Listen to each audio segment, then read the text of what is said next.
likamo yo kokamwa kokamwa penza bona ndena ngai na likamo na ninga loba tango biso to banaki kokola to yalaki ba tseni fi biso bambali usombo oyo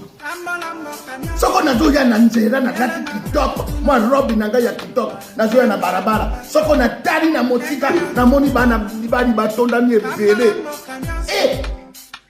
na kochali sisi troisième part mara moko na baluki na changer ya ngai nzela mais oyo ya lelo na kilelo bana basi ya lelo lokwa bamelaka ne bangi amoni bana mibali kuna mama na ngai ye azala na 15 azala na 17 azala na 18 abani kodena kobuka roketo lokola ne kamio ya munene linge bukana atasoni te akoyeba kutu te soko wana batata obeba yaya obeba nani abani koleka to leka na ye saye bake oyo na soni ezali te nyonso wana ezali nini ezali kibula wayo omoni ndenge soki bino bana baso ya lelo tobona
soki nanu ekomeli yo te ndeko na ngai okoyeba pasi oyo ndeko azali koyoka te. Botala mwana mwasi oyo bozali komona azali kotuntuka boye avandaka na ye na États-Unis d'Amérique. Bino moko boyebi kovanda na poto ezali kwanga te, esengaka sacrifice zala makasi lamukaka tongo obunda kaka mpona kozwa nsumbili kwanga. Pe soki ozali motema malamu osunga bandeko batikali awa kasi ya pasi ekomeli ye ezali ke alukaka mbongo na ye na pasi asolola na famille kitoko atindaka mbongo na ye chaque fois po ete batongela ye immeuble ya 3 niveau. Bandeko bondimela biso ke nzoka nde famille mobimba basololaka kitoko bapesa confiance epai ya ndeko na ye ya mobali atonga immeuble. Bango mpe basololaka bavideo esalemaka balakisaka ye nde baimmeuble mosusu ye pe azalaka na confiance po ete ayebi batongelaka ye ndako na ye na kimia. Kasi ntango amoni ke baimage batindelaki ye ndako esili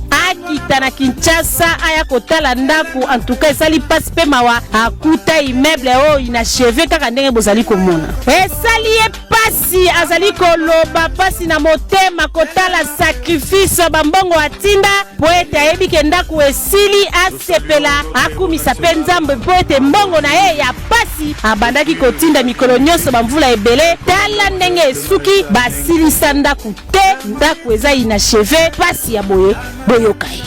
Y'all don't understand. I am right here.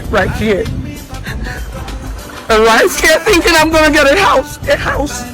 in a 2-story building, and this is what I've got. What am I gonna do?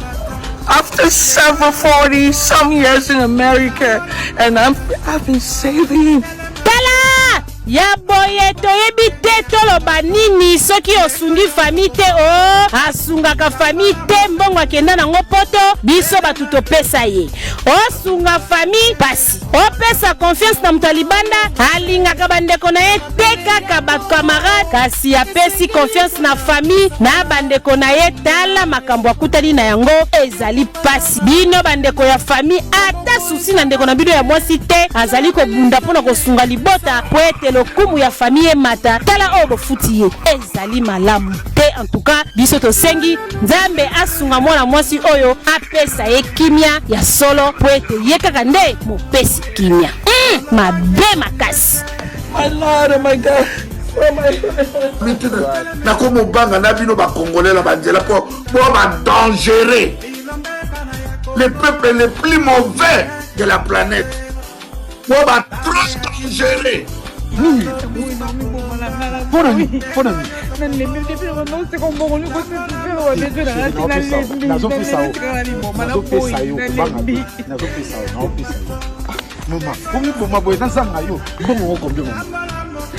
Maman, combien? 50 000 $ pour la somme de la maman Lupango. Combien? 50 000 $. Jésus!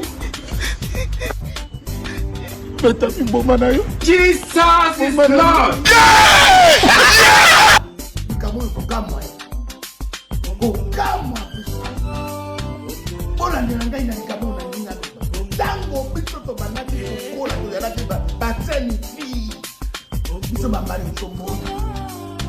Soko na doya na nzela na nati TikTok, ma robe na gaya TikTok, na doya na barabara. Soko na tari na motika, na moni bana bani batonda nyebele. Na kotani situation de pate, mara moko na bani na changer ya nzela. Mais oyo ya lero, na kinero. Bana basi ya lero, toko ba melaka ni bani. Amoni bana mibali kuna, mama na ngaye. Azala na 15, azala na 17, azala na 18, abali kotenda kopuka rokete lokola ne kamio ya munene ningena kata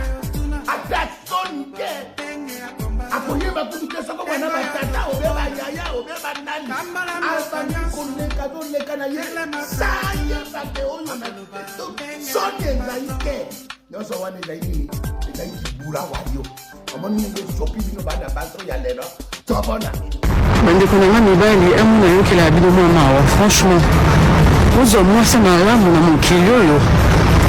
moi comprise attention ozwa mwasi malamu na mokili oyo c'est vraiment difficile boyebiki na yo comprendre que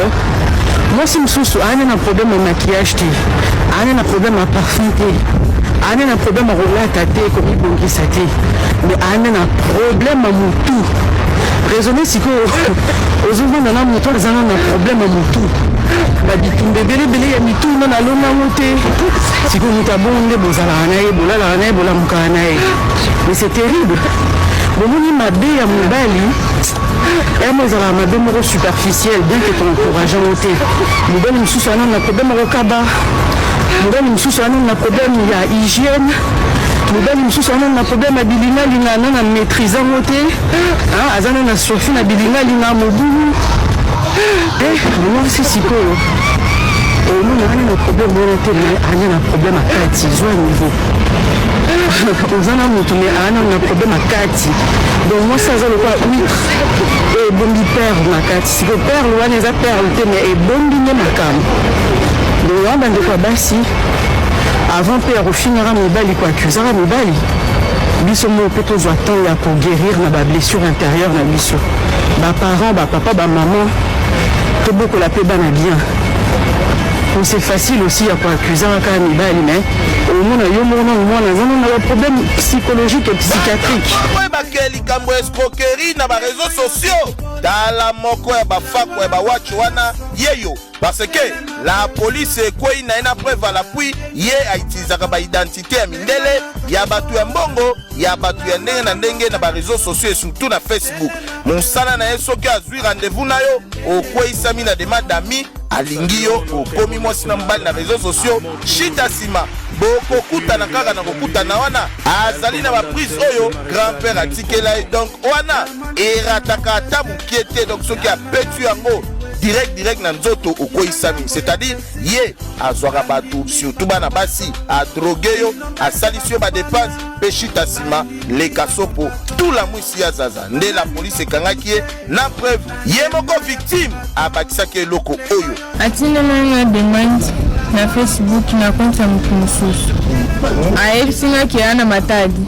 nake pa travailler naye kozwa orécupere bakoli ayebisinga d'accord maison place torécupere biloko eya na bandali nde toyeba ndani tema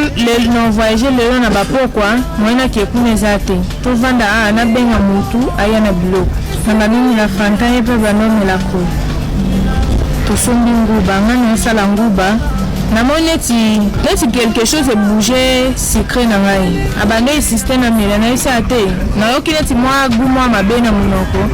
tikango ainsiste na meli ntango na meli na senti gu moko différent nabayisi ko kobenga mutu oyo atimenga epa na ye ntango nabengi na senti telefone ka evivre nabe akoma mutu wana matadi telefone evivre nde na bandi oyoka vertige ntango na bandi oyoka vertige nasimbi fanta na mela namoni badeshe mwa pembe na bandi obalola yango boye namona so eza nini yemba mwa alinga botolanga molai ayebisinga te etika nayebisi te etika nalinga mela nde place namoni ke asalelo ya mabe na botoli ye fanta na telefone alinga abima nakangi ye apres nabengi bato. C'est un chevaux de retour escroc et civique, c'est-à-dire il y a un système de gagning. Ce qui dans les réseaux sociaux azui moi na moisi à kotisi yo et que vous s'échanger na yé à récupérer yo place il a ko fixer bino rendez-vous azui à sombelo sucré azui à teba produit mususu na kati ya mabe et puis à droguer yo à drogara bana basi et puis azana système ni akoko hebisa oza wapi yaka batindelo mbongo o mbongo wana kaka ye mbongo moko uti ko yabwe kaka ye ebo solo na nae kaka ye voilà tala noko kobuka na te bakope ezali ebele sala taki journalier teka mai teka opi polo bi ozala mutu o préparer avenir kasi koyibaka ko escroquer na ba réseaux sociaux tala ndenge sukeli yo masobele ekani